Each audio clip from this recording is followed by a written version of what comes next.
Hey, this is Stu Schaefer, and I'm about to explain the number one way to burn off belly fat. This is the top trick that my clients use, that all the women I've seen over 50 use, and they swear by it. And I've been doing this 25 years. I'm going to show you just a few examples. Now, pay close attention because each of these women that you're about to see did this transformation in just 12 weeks, which isn't very long at all. They were all over 50 in menopause and had tried for years to lose weight. Pay attention to their stomachs, their tummies. They had tried for years to lose weight without any success. And when we switched and did this one simple trick, they were able to flatten and burn off belly fat. So what's the trick? Let's just look at it, but then stay tuned because I gotta break it down into 4 pieces so you actually know how to do it. The number one secret, the number one trick to lose belly fat is you have to create the right chemical reactions in your body. And you do this with food and exercise. You don't need pills or supplements or medication. You do this with food and exercise. This is not calorie counting. You don't want to restrict calories at all. You don't want to cut calories. This is not about cutting carbs. I'm going to go through each of these chemical reactions and explain what's going on. But think about it this way. Right now, your body has thousands of chemical reactions occurring. Different hormones are being produced, released, transported, etc. And so what happens is every time you eat, that food is going to create a chemical reaction in your body. Different foods will create different chemical reactions. Different types of exercise will create different chemical reactions. And so the key is get away from the diet thing. It's not about a diet. It's not about restriction.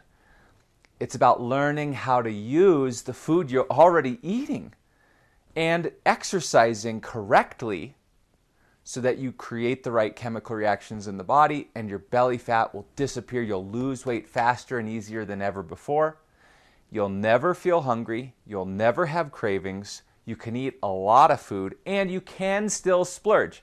So, the little treats that you like, as long as you know how to eat them correctly, you can still get away with them without losing or without gaining weight, still losing the belly fat. So let's look at these 4 things because if you understand the 4 different chemical reactions, you're going to understand how to use the food and the exercise correctly. Anyone can do this at any age. Your body is so resilient, it's ready. You just need to plug in these pieces. So let's look at the 4 different chemical reactions we need to create in the body with food and exercise. No pills required to get your body to burn fat fast. Okay, number 1, we've got to balance 2 hormones. One of them is called insulin. The other is called glucagon. Okay, insulin and glucagon, they work like opposites, like yin and yang. Okay, and they all has to do with balancing your blood sugar. And so different foods will cause different levels of each of these 2 hormones. Now, one of the ways that you're going to store fat or thing that will prevent you from burning fat is if your insulin goes too high or it's constantly being released too much. And this is why people think, oh, well, just cut carbs and then you'll lose weight. It doesn't work like that, okay? It's not that simple.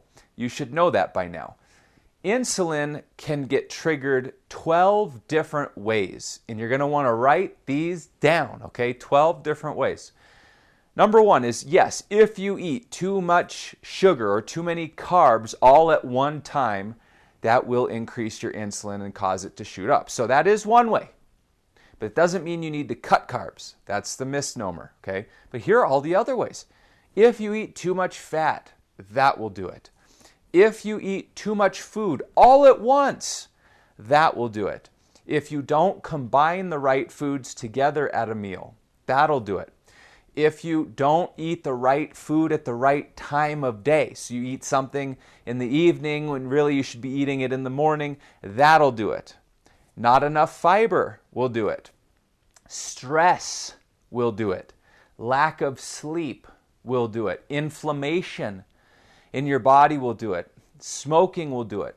Alcohol will do it. And sometimes even over-exercising will do it because it spikes your adrenaline and cortisol, which that has to do with the stress, which can also spike that. So all these dozen different ways can spike your insulin and prevent you from burning fat, and in fact, cause you to store belly fat.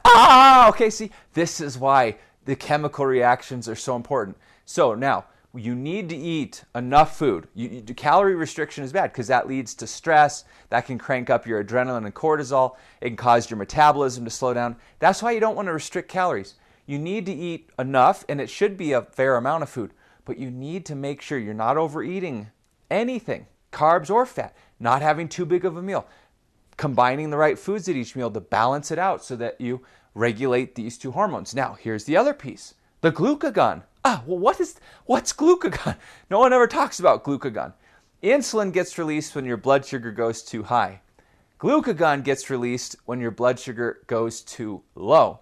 Glucagon actually helps you burn fat. It helps put your body into a fat burning state, but you don't want to just starve yourself. This is why people think fasting is good. But that is incredibly stressful on the body.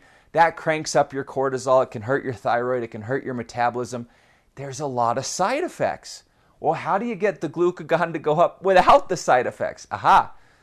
Certain foods eaten in certain combinations can cause your body to kick out glucagon, and get this, at the same time that it kicks out some insulin. So now you're producing both.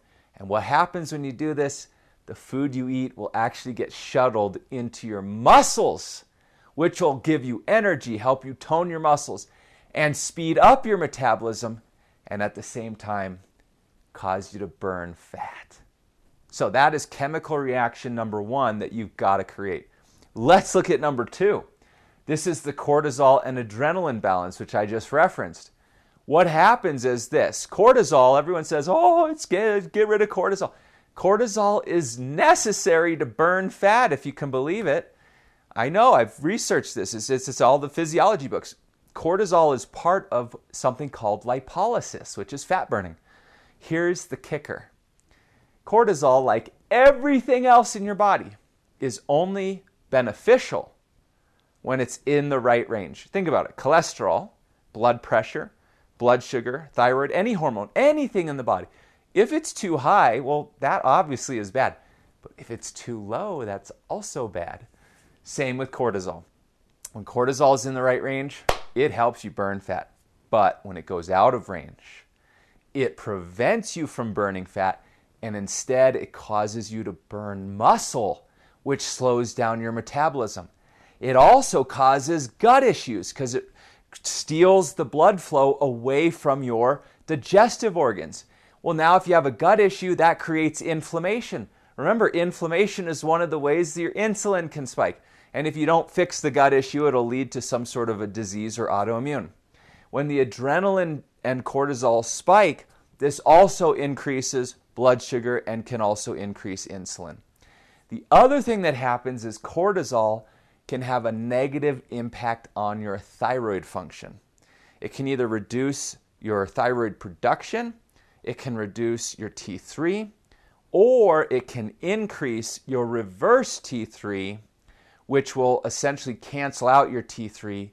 And if your thyroid slows down or decreases, so will your metabolism. And again, this makes it then very hard to burn fat. You've got to balance cortisol and adrenaline. Now, what spikes cortisol? If you don't eat carbs, that will spike your cortisol and adrenaline. Caffeine will spike your cortisol and adrenaline. If you do intermittent fasting, a long time without eating, that spikes your cortisol and adrenaline. Too much exercise or the wrong type or the wrong intensity will spike your cortisol and adrenaline. Exposure to toxins like mold or some of the beauty products maybe you use can do that. And even lack of sleep can do that. And, every emotional stress. We all have emotional stress. You know that. So your body is designed to handle a fair amount of cortisol. But when you stack all these things on one another and you go, okay, I want to lose weight, and then you do too much exercise, you cut your calories, that'll crank it up. You're doing fasting, low carb, plus now you're not sleeping as well. You're more sensitive because you're in menopause. This is a recipe for disaster. And so the cortisol and adrenaline go too high, you crank up all these side effects. You need to eat enough. You need to get carbs back into your nutrition plan. You need to reduce the intensity of your exercise. Make sure you're doing enough, but not too much. Make sure you're doing the right type. Now, see, this is different for everyone, and it'll change as your body changes. As your body becomes healthy and you start burning fat, you can actually tolerate more cortisol. But if you're having a hard time burning off belly fat and you're stuck, a lot of times that means the cortisol is too high. There's a couple other quick little supplements you can take. One is Rhodiola Rosea. The other is called Phosphatidyl Serine. I'll link these two. They can also help. So that's side effect or chemical reaction number 2. Let's look at the third chemical reaction. You've got 2 fat-burning hormones that you need to get signaling to your brain. One is called leptin.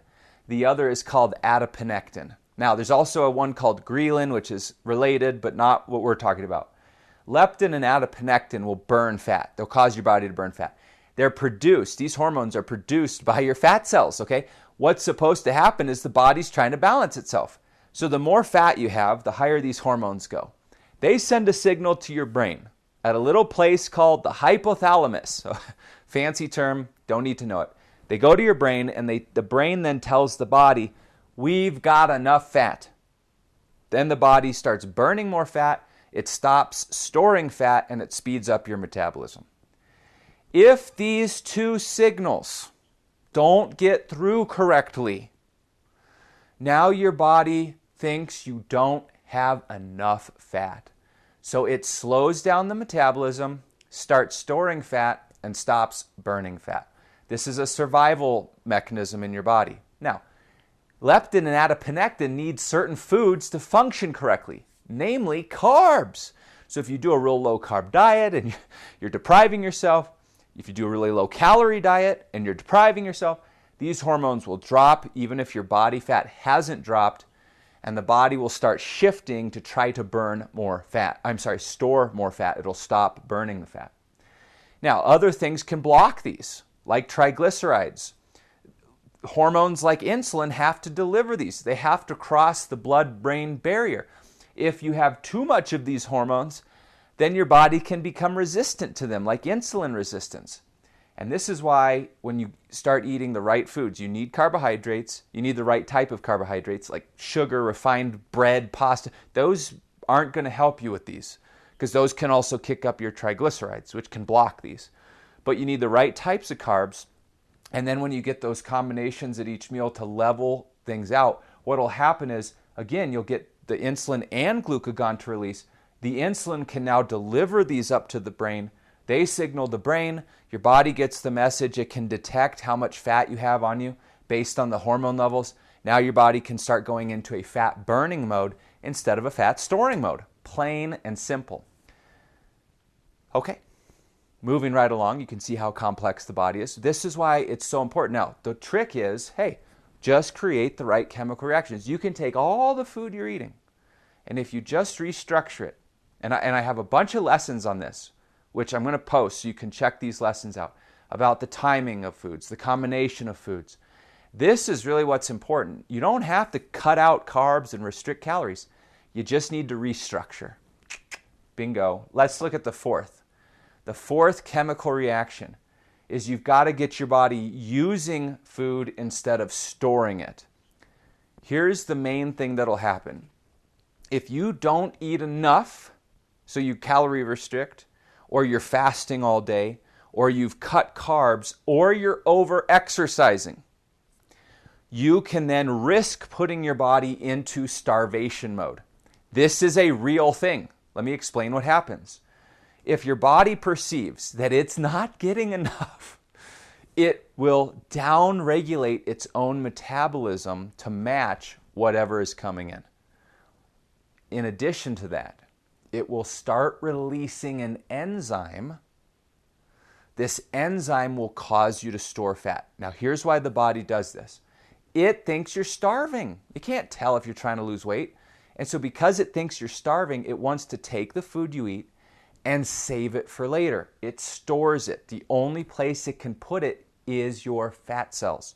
So now what happens if your body goes into this starvation mode? When you eat something, the enzyme called LPL is present, and that allows the body to take what you eat and store it. You don't want that. You want your body to be able to take everything you eat and use it. Send it to your muscles, your liver, your brain, your cells, your other organs. This will speed up your thyroid and metabolism, give you lots of energy, and now you'll start burning fat, and you won't store anything you eat. Now you don't have to restrict calories. You've got to get this right. So if you, again, don't eat enough carbs, you're going all day without eating, you're under eating, you're over exercising, all of these things can cause this little starvation mode to kick in. If you're causing too many insulin spikes through the various methods that we talked about, if these leptin and adiponectin hormones aren't signaling, all of these things will cause this fat storing enzyme to be produced. And now the food, when you eat it, it goes to your fat cells, not the other parts of your body. And this is why it feels impossible to burn fat, but very easy to gain and store fat. This is called repressed metabolic syndrome, RMS. Fancy term. All it means is now when you eat, you store fat. When you exercise, you can't burn the fat off. Your body's out of balance. It's not regulating itself. And that's why you've got to create the right chemical reactions. All right, I'm going to throw up 2 videos that'll specifically go into this. Go watch those so you can get an in-depth idea of what to do here. And I will see you over there. All right, take care.